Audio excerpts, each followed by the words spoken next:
Begin qui vient présenter les condoléances. Alors, Ayman el-Zawahiri, c'est un nom qui devrait vous dire quelque chose. Nous sommes le vrai front islamique contre le colonialisme. Ayman el-Zawahiri était parmi les gens qui ont assassiné Sadat. Et nous aurons la victoire de l'islam. Vous vous souvenez de l'attaque de 11 septembre? Je pense que cette image, vous la connaissez. Ayman el-Zawahiri est le numéro 2 de Ben Laden quand il est sorti de prison. Et le 11 septembre, c'est purement la tête pensante de Ben Laden qui l'a fait. Ben Laden avait les sous, mais c'est Ayman el-Zawahiri qui a tout programmé. Mais les gens n'en ont pas parlé. Et que c'est à travers les frères musulmans, avec l'extrémisme qui est né en Égypte, qui a eu le 11 septembre. Donc on a parlé, c'est une attaque contre la démocratie, mais on n'a pas dit la vraie source de cette attaque. Le leader des 19 terroristes, Mohamed Atta, un Égyptien, doctorat en ingénierie d'Allemagne. Le père, il est avocat du Caire.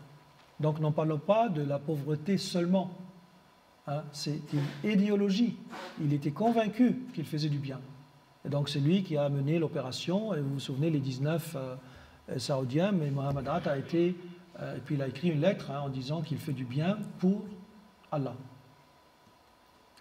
Tariq Ramadan est le petit-fils de Hassan el-Banna, double, triple, quadruple langage. On l'invite à Cambridge, on l'invite à être conseiller au Premier ministre britannique, on l'invite à faire des conférences sur les médias français. Et il est très habile parce qu'il vous parle avec le langage qui sonne à votre oreille occidentale, et la démocratie, le respect des femmes, etc. Mais lui, il avait un autre langage en arabe qui a été découvert par Caroline Forrest, qui a écrit un livre dessus parce qu'elle a suivi et elle a enregistré tout ce qu'il disait en arabe dans les mosquées, etc. Elle l'a traduit dans un livre, Mon frère Tarek. Ça vaut la peine de le lire. Et c'est un homme qui est très dangereux parce qu'il sait très bien convaincre les esprits occidentaux on parle de l'islam tolérant, modéré, etc. Mais son but, c'est le califat. La charia, d'ailleurs, le premier débat, moi je l'ai vu à la télévision, c'était avec Sarkozy, il n'était pas encore président, et qui a dit qu'il faut un moratoire pour lapider les femmes.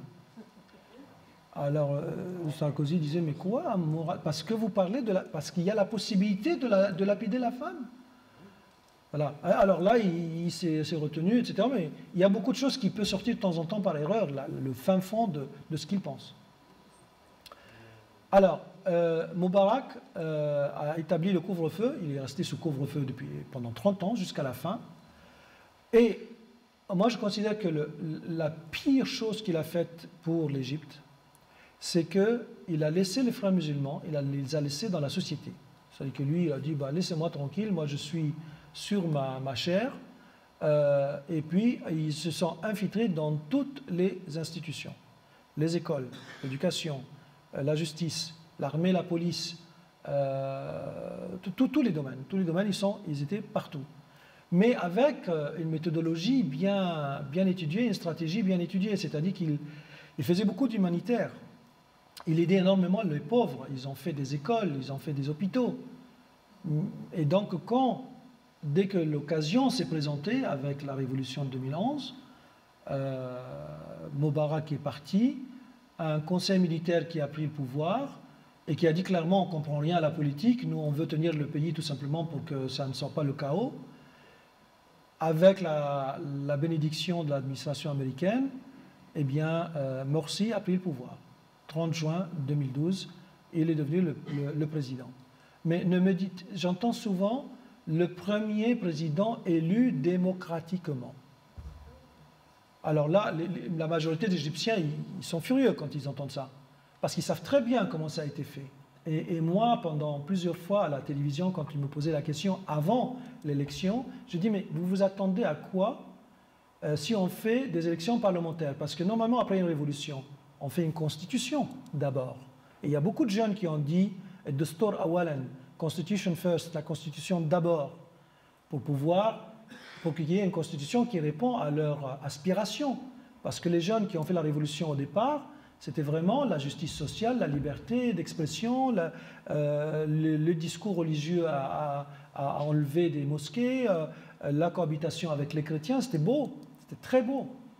Et les musulmans et les chrétiens, avec le Coran et la Bible, main dans la main, les 18 premiers jours de la révolution à la place Tahrir. Révolution confisquée. Et je disais toujours, monsieur le maire doit se souvenir lors des conférences ici à Bourg-la-Reine, et quand à la télévision on me posait la question, mais voilà, c'est les élections parlementaires, c'est très bien. Je dis, mais qui gagnera les élections parlementaires? Il n'y a que les frères musulmans qui gagneront. 60 ans de parti unique. Il n'y a pas de parti, il n'y a pas de multiparti, il n'y a pas de démocratie. Donc les mieux organisés, ce sont les frères musulmans. Ils vont le gagner et ils vont tout simplement poser le pourcentage. On gagnera combien? 30, 40, 50. Finalement, le Parlement était à 70%, avec un Sénat à 80% de barbus. Voilà. Et ensuite, élection présidentielle. Fraude totale. Et là, je ne vais pas entrer dans le détail, mais fraude totale. Il y a des Égyptiens ici, vous pouvez discuter avec eux à la sortie pour voir comment ça s'est fait. Et en fait, on dit aujourd'hui toujours que c'est Ahmed Shafi qui était le militaire qui avait gagné, mais que les frères musulmans avaient menacé, si ce n'est pas Morsi qui gagne et que vous annoncez que c'est Ahmed Shafi qui a gagné, on mettra le feu dans tout le pays. Et Ahmed Shafi a dit, il s'est un peu retiré, il a préféré qu'il n'y ait pas ce chaos. Alors bon, j'entends démocrate, premier président démocratiquement élu. D'ailleurs, c'est faux, parce que les Nasser, Sadat, Moubarak, ils étaient démocratiquement élus. Et donc, il n'était pas le premier Morsi. Morsi a pris le pouvoir le 30 juin 2012. Eh bien, 30 juin 2013, un an, jour pour jour. On avait fait d'ailleurs une conférence à Drancy le 29 juin, avec des Égyptiens qui étaient venus. Et au bout de 6 mois, j'ai rencontré des anciens frères musulmans. Il y a un que j'ai ramené au Parlement européen à Strasbourg et qui a raconté son témoignage. Je dis, écoute, tu racontes ton témoignage, c'est la meilleure chose de faire 36 000 discours. Son témoignage est le suivant. Les frères musulmans étaient les meilleures personnes du monde. Ils font beaucoup de boulot humanitaire. Pour faire les élections de Morsi, j'ai ramené toute ma famille, ma femme, mes filles, mes enfants, mes cousins. Vous votez pour Morsi et j'ai voté pour Morsi. 6 mois après, décembre 2012, quand Morsi a fait un décret qu'il appelait le décret constitutionnel, où il a pris tous les pouvoirs exécutifs, judiciaires, tous les pouvoirs étaient entre ses mains, et les gens ont tout compris. De toute façon, pendant 6 mois, les gens voyaient qu'il travaillait pour... Il a une expression qui disait « Ahli wa ashirti », ma famille et ma tribu. Le peuple égyptien n'est pas habitué à ça. Mais vous travaillez pour Ahli wa ashirti, pour votre famille et votre tribu, ou vous travaillez pour l'Égypte et pour tous les Égyptiens? Donc lui-même, il s'est fait dévoiler. Donc 6 mois après, le courant anti-Morsi, anti-frères musulmans s'est énormément renforcé. Et il y a eu un mouvement qui s'appelle Tamarud, la rébellion contre les frères musulmans, qui a abouti à quoi? Qui a abouti à ce que le 30 juin, ça se préparait quand même pendant des mois. Ils ont dit le 30 juin, on sortira dans les rues pour, comme on l'a fait avec Moubarak pour lui dire dégage, on le fera avec Morsi pour lui dire dégage. Ils l'ont fait. En janvier 2011, il y avait 3, 4, peut-être 5 millions entre Tahrir et les autres villes. Mais le 30 juin 2013, il y avait plus de 20 millions selon CNN. Donc ils l'ont compté par les avions dans toutes les villes d'Égypte. Et ils ont demandé à Morsi de partir. Il avait les oreilles sourdes ou je ne sais pas quoi, enfin il ne réagissait pas. Et donc ils ont fait appel à l'armée. Le peuple égyptien a fait l'appel à l'armée. Il n'y avait que 2 pouvoirs. Il n'y avait pas d'autres. Ou les frères musulmans, ou les militaires. La rue, le peuple égyptien pendant les 6 mois qui ont précédé sa destitution, ils n'ont pas arrêté de faire des manifestations et ça n'aboutissait à rien. Les manifestations dans les rues, ils ne le voyaient pas. Donc, seule solution pour s'en sortir, c'était que El-Sisi, qui était nommé par lui comme ministre de la Défense. Monsieur Morsi, le 3 juillet, dehors.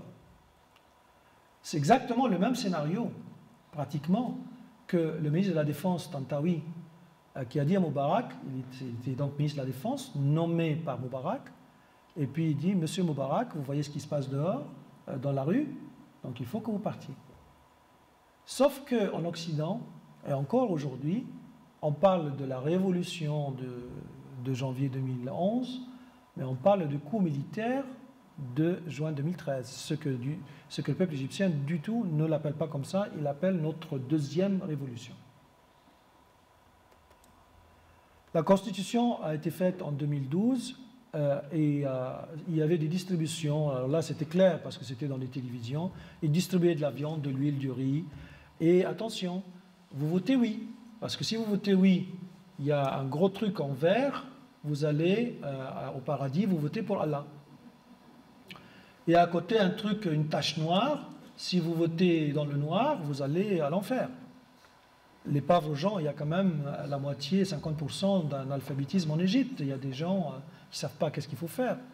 Bon, donc quand il y a de la viande et de l'huile et du riz et puis des œuvres qualitatives, ben, automatiquement, c'est sorti à une constitution islamiste.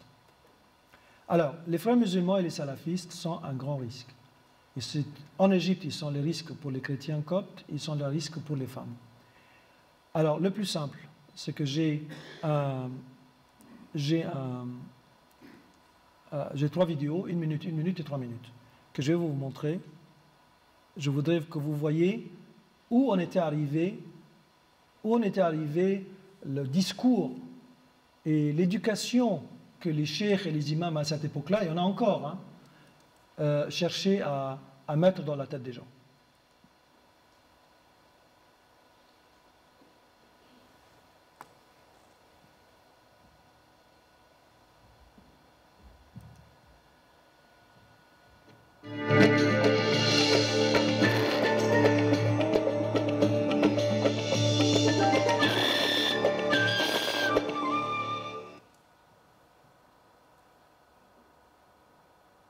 النساء خط احمر، النساء العرايا السافرات اللي رايحين عشان يغتصبوا يقول لك خط احمر ويتاجروا يقولوا نمشي يا مرسي ونمشي الاخوان. طبعا وعلى فكره 19 صليبيات، 19 صليبيات.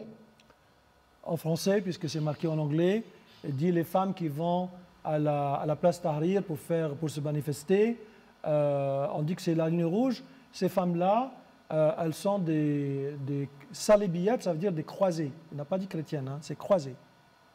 والعشر روتري واليونز وارامل ما لهمش حد يعني يلمهم. 90% sont chrétiennes, et puis les 10%, ben, c'est des vieilles femmes, c'est des célibataires, il n'y a personne pour les contrôler. او يخافوا منه او يخدشوا. تلاقي المرأة كده بتتكلم زي الغول. ما فيش لا حياء ولا أدب ولا خوف ولا حتى أنوثة. Les femmes qui parlent pas bien, elles manquent de féminité. يعني مارسي أنوثتك يا شيخة، يعني ده حتى عليكي شرعا إنك تخليكي تكوني امرأة، لكن تلاقي المرأة من دول نكش شعرها كده وإيه زي شيطانة، شياطين. Les femmes sont sataniques, hein, c'est des satans. اسمهم نساء. Et on les appelle femmes. تعلموا من نساء المسلمين.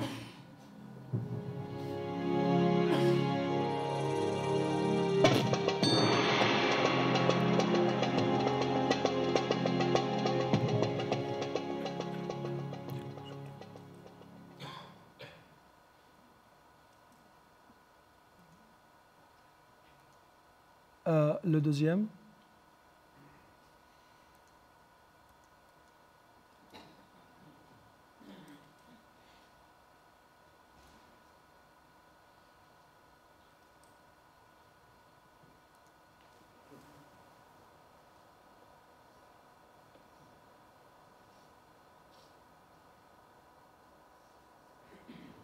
ما قيمة أن يكون عندك دابة مطلعة حبة عينك بتوديك مشوار ممكن تركبه في الميكروباص بربع جنيه تصرف عليها 100 جنيه ما تبيعها وتخلص منها. حد يقدر يقول إنه لو باع السيارة دي يعيب عليه؟ يخص عليه انه باعها؟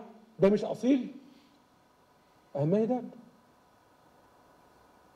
حد يقدر يقول له واحد تعبان جدا جدا في شقته